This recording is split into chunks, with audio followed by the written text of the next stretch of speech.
So why you breaking my heart? Why you tear it to shreds? I want to begin the evening by sharing a little bit of the story that's at the heart of Kerry's book. We have to go back to 1988, to Valentine's Day, 1988, when something absolutely terrible unfolded here, in this grubby little flat above a bookmaker's office on James Street in Butte Town. A young woman, there she is, Lynette White, was viciously murdered. And in all of the press, it just became prostitute Lynette White, as if that's all she was. And of course, she wasn't. She was so much more than that. She was a vibrant young person with hopes and plans and aspirations. And the brilliant thing, one of the many brilliant things about Kerry's book, is that it shows the human being that had their life taken away that night. Well, John, what was it like working with Kerry on this book? Well, it was really good, actually, yes. You know, I met her about 7-8 years ago. She knocked on my door and read her off straight away, really. You know what I mean? And the book come after the documentary. And things started progressing from then. Yeah. We never would have thought that up to 2017 we'd still be doing this. No, definitely not. With probably more to come. Yeah, definitely. You know, hopefully. So Next in the movie. I'll ask you about that in a bit. Yeah. So why a book? because I think one of the frustrations about broadcasting is it's brilliant in that its impact and its reach is amazing. But no matter how many, there was 3 hours for the documentary, 6.5 hours for Shreds. Yeah. But no matter how much time you've got, there's a certain amount of detail that that doesn't translate in broadcasting, because basically you can't illustrate it visually. Yeah. You could have somebody reading it out, and what was really important was the collapse of the police corruption trial, which I think people will just say, well, some papers went missing, didn't they? And they were vital papers and blah, blah, blah. And those things, one of them is true, one of them is really not true, but it's to show how that trial was collapsed.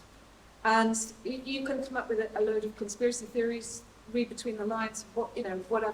But I wanted to set out exactly, factually, and as clearly as possible, because it's really complicated, exactly what happened, so that there could be, in anybody's mind that read the book, there could be no doubt. And for anybody that had ever a question in their mind about what happened, that would answer it all. And that will be there as a record forever.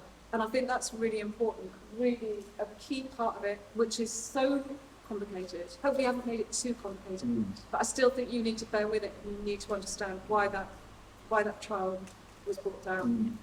You have your theories. Well, I know the trial had to come down, because if all of them police would have been convicted, then it would have been the whole South Wales police would have been finished.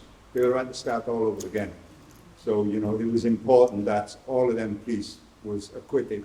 I think with the book as well, it gave me a chance, and I discussed the book with Tony before in the years leading up to his death, unfortunately.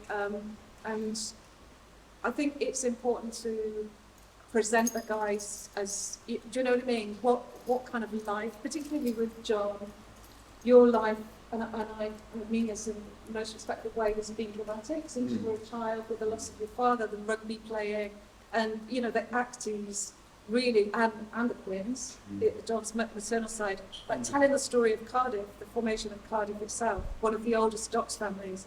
And it kind of humanised the story a lot more. I think John seemed to be, enemy number one to the police, and just exploring why that was. Once you're caught up in the system, which you were from a very early age,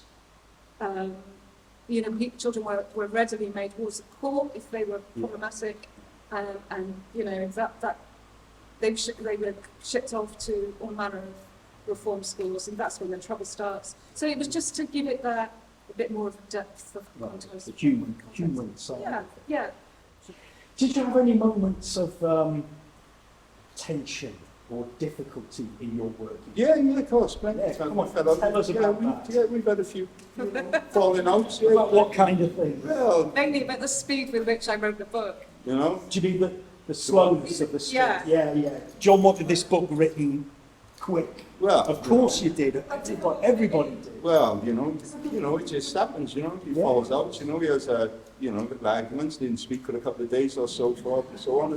And then, yeah, that's how it was, but, Well, I don't think it was, you were frustrated at the amount of time it was taking to write the book. The book was difficult to write. yeah, 10 o'clock, 11 o'clock. Well, what about this? What about that? Yeah.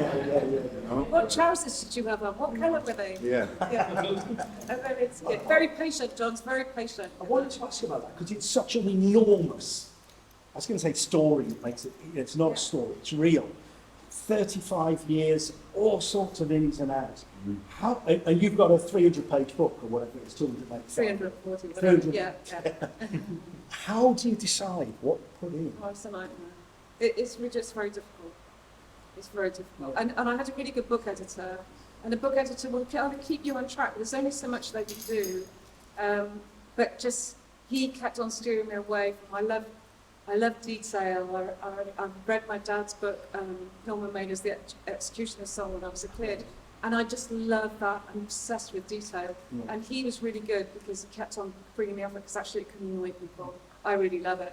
Obsessed. Was anyone else here annoyed by the detail in Kerry's book if you've read it? I loved it personally. You need Well, that that kind was of pared detail. back as well. But it's very difficult. There was elements I would have loved to have written a book more about Tony, because Yeah. I've got a lot from Tony. But I had always said to Tony that I would respect his privacy. He has daughters, and that I wouldn't have done that unless Tony had been with me. Remember, we had Ronnie and Della, you know what I mean? So they was gone a long time ago. So if they would have been here right now, would have been maybe a little bit more different or more things in the book about them as well. But, they didn't get to see, the documentaries or the podcasts or anything, they was gone a long time ago, and they suffered. They suffered every day they come out of jail, and,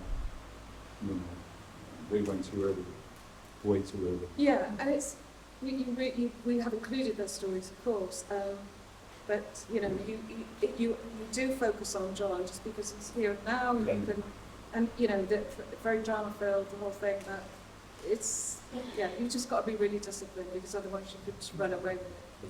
It's crazy, really. We're still talking about it 35, 36 years later, and he's, hopefully the movie, the drama is coming along.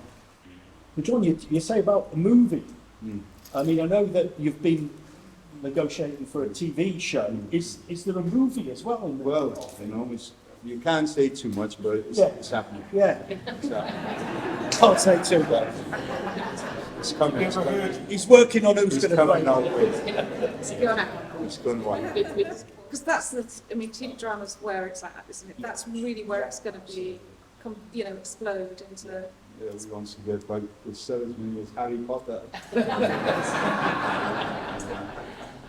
So why you breaking my heart? Why are you tearing